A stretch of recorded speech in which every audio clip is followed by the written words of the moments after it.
Hello everyone. So Kim here with Native Lady Bookwear. So today is a different kind of video. I have been struggling to put out content for the month of May because of a lot of stuff that has been going on.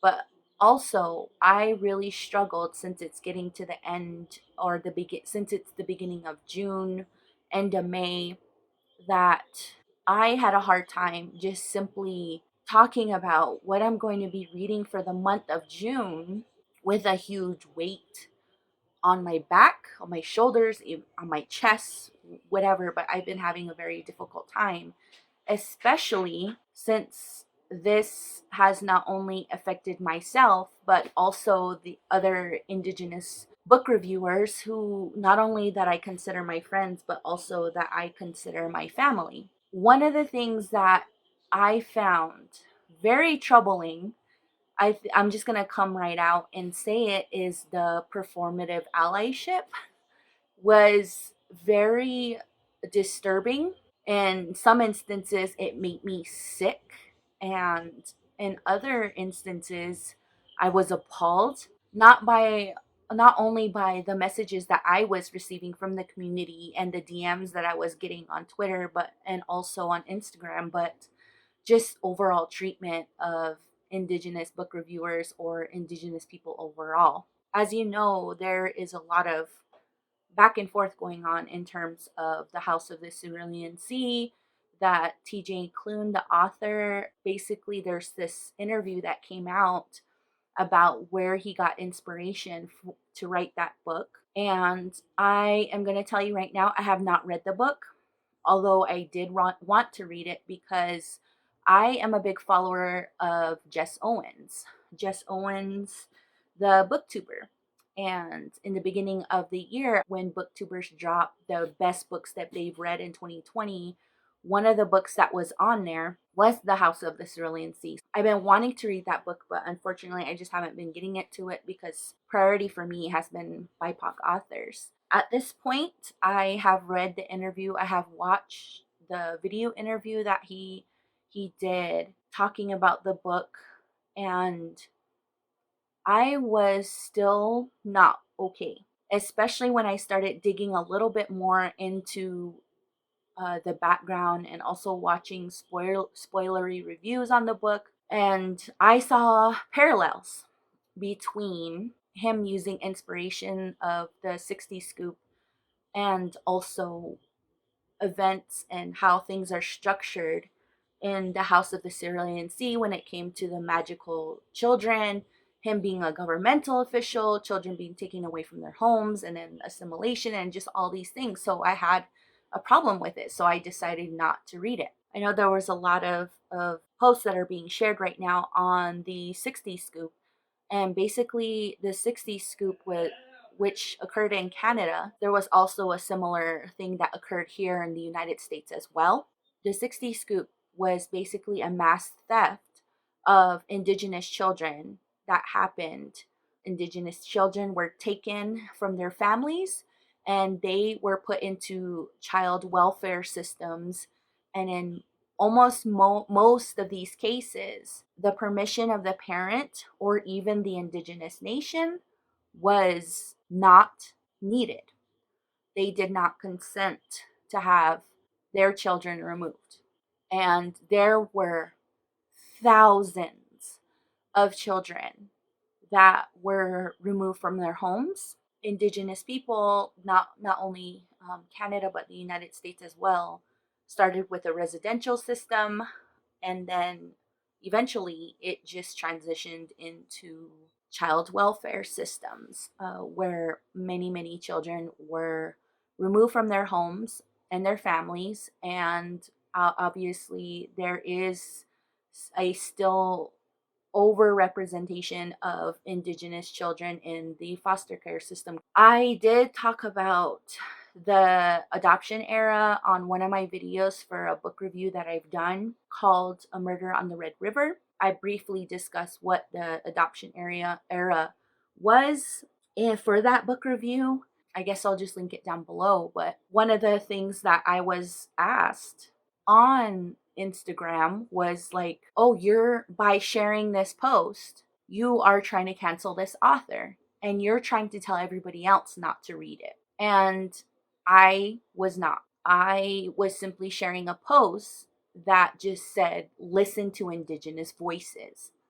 That the author using that content as inspiration to write this book, I still had feelings on it and I was hurt by it. And then when I started looking more into the book and seeing parallels of what happened during the 60s scoop or even the residential schools, I was further hurt by it. And I myself, as Kim the reader, decided this book is not for me. Was I telling people not to read it? Definitely not. But I was sharing my feelings that this is what Indigenous reviewers are saying. And instead, or most of the time when I'm referring to Instagram, is our feelings were dismissed because of a large group of people who had love for this book and have love for the author could not understand or simply did not want to listen to Indigenous reviewer voices and the feelings that we had,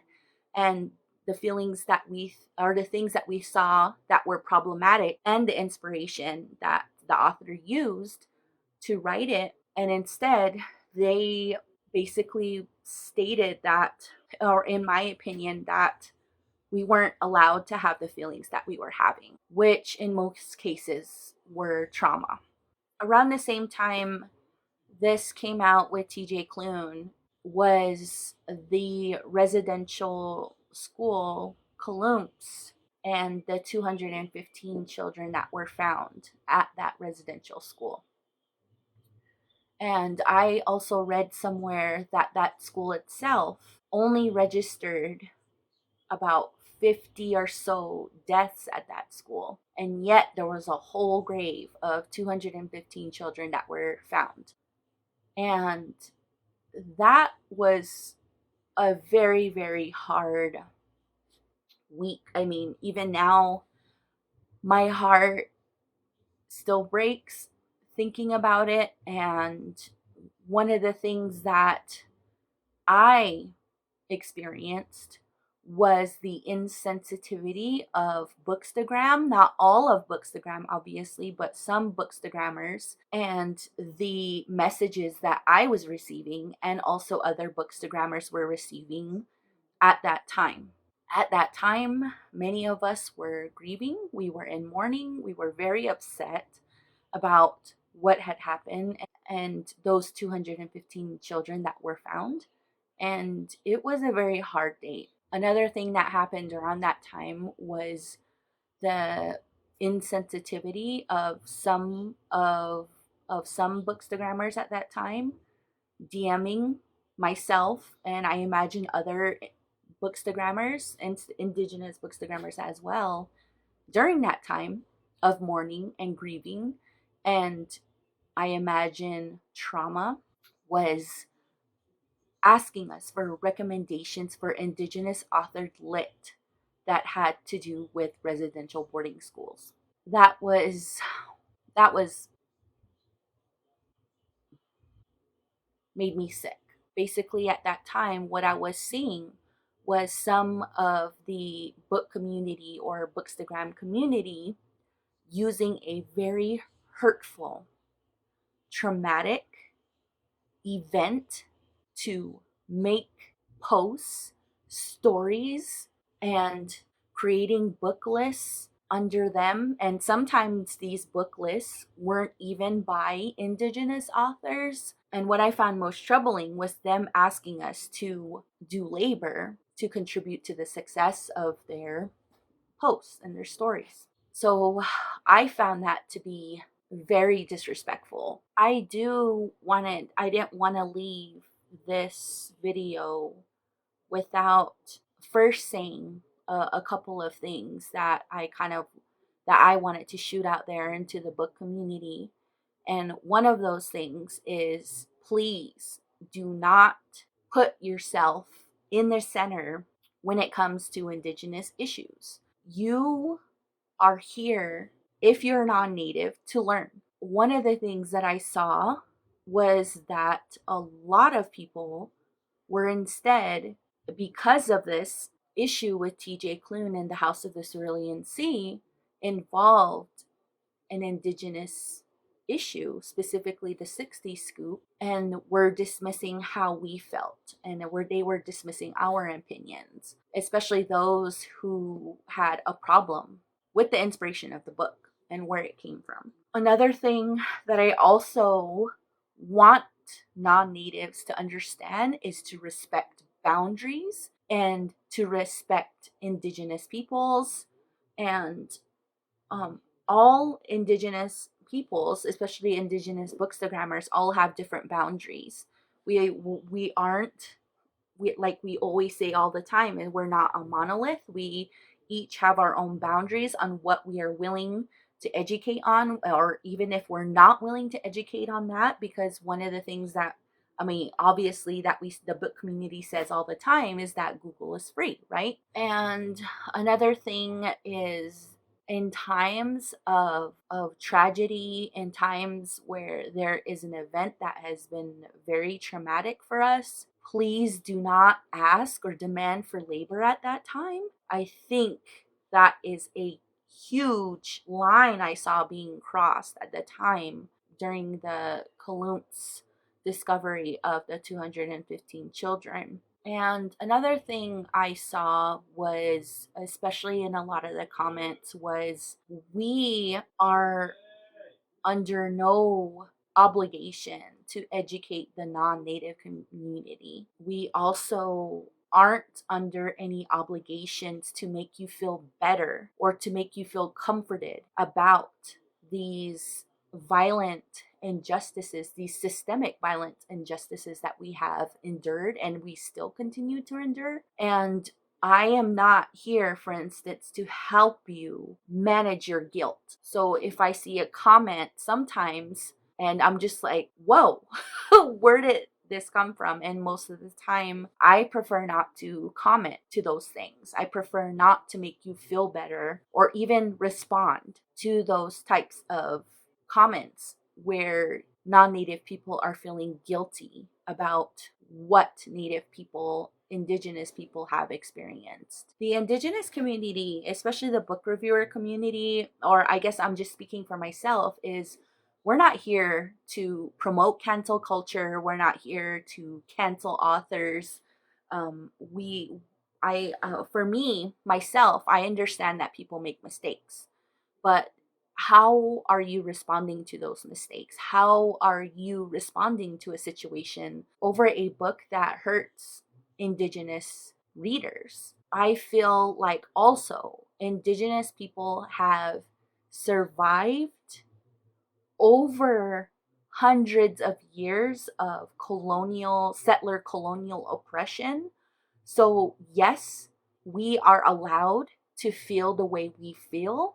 We are allowed to have opinions about a subject we feel impacts us. We also are allowed to have emotions over something that we see as problematic to the Indigenous community. We're here to advocate for our community. So when we are saying that something is problematic, if we are saying something disturbs us and makes us angry or sad or even traumatizes us or re-traumatizes us, then I just hope that people will simply listen to Indigenous voices. I think one of the things that I have learned also is that to be an ally, sometimes change and sometimes learning and having conversations like these or discussions like what is hurtful to a community that another community does not see or maybe refuses not to see or doesn't understand is uncomfortable.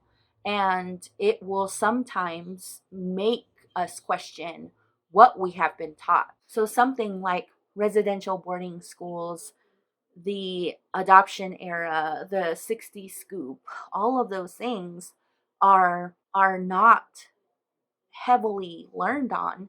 So do we want to hear, well, I wasn't taught that in school?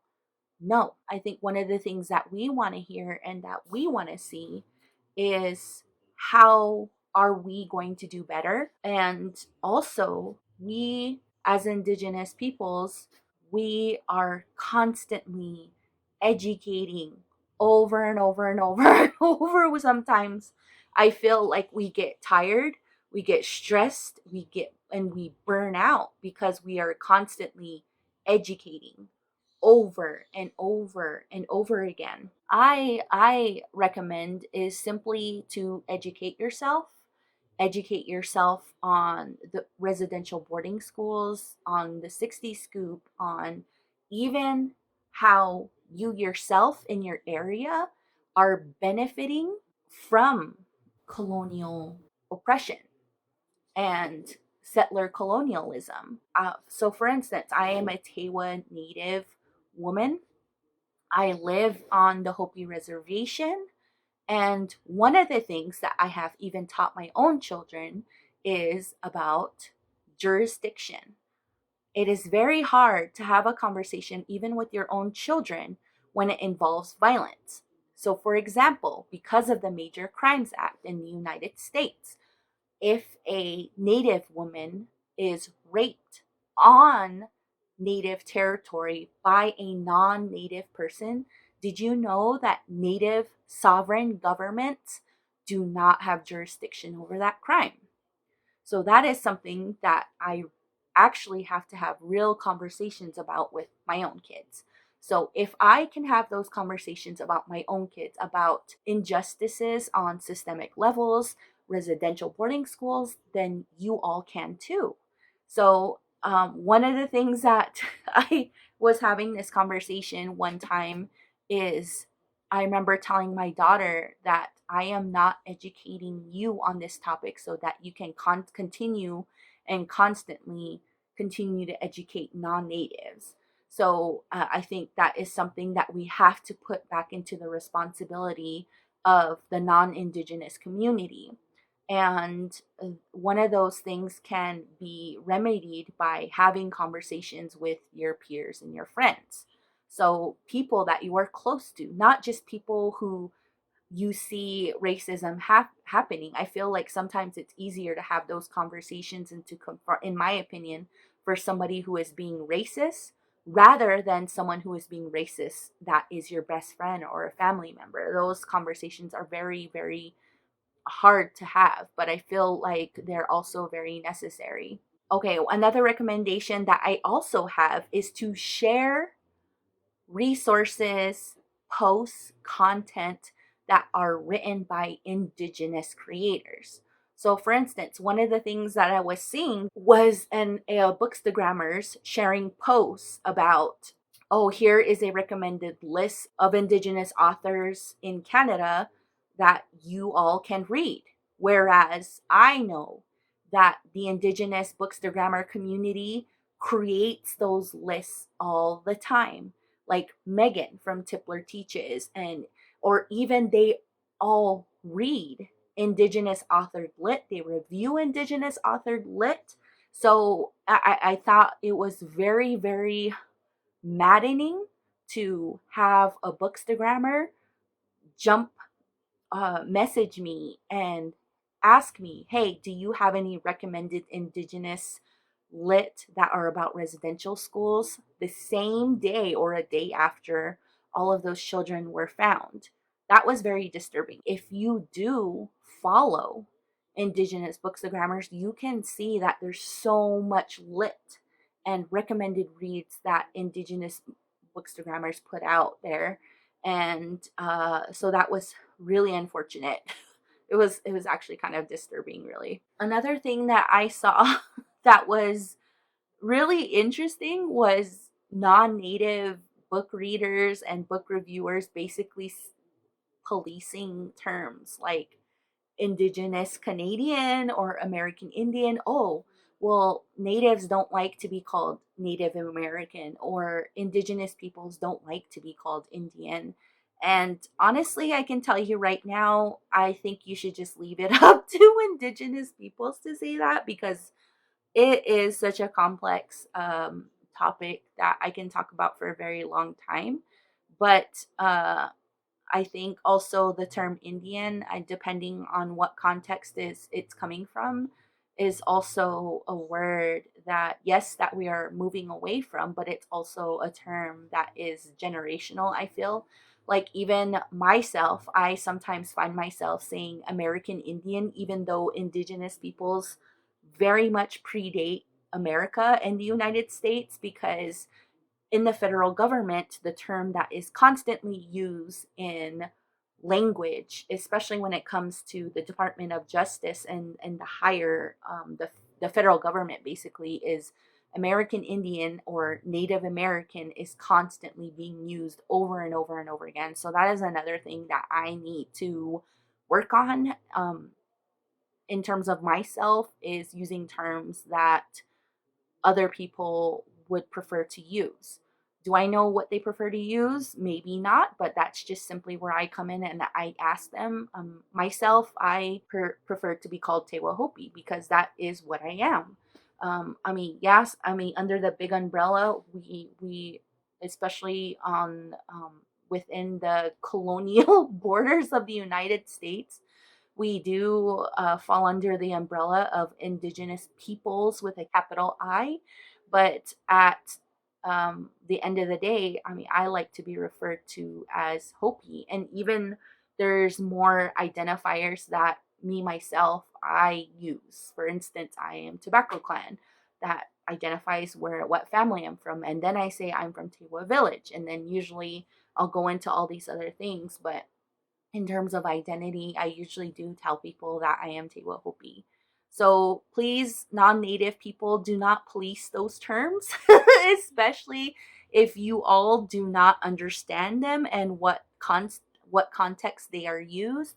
And please do not criticize indigenous authors for using that term Indian, because there is likely a in between the lines reason why they are using it. So yeah, I'm just putting that out there right now, which I found to be very interesting. So another thing is just don't police the way indigenous authors choose which terms to use, because sometimes there may be a reason behind it, and you as a non-indigenous person may not fully understand that. So that is another thing that I saw recently on Instagram. So yep, I think one of the last recommendations that I have, because this video is getting quite long, is to listen to indigenous voices, and to basically put indigenous voices at the center if it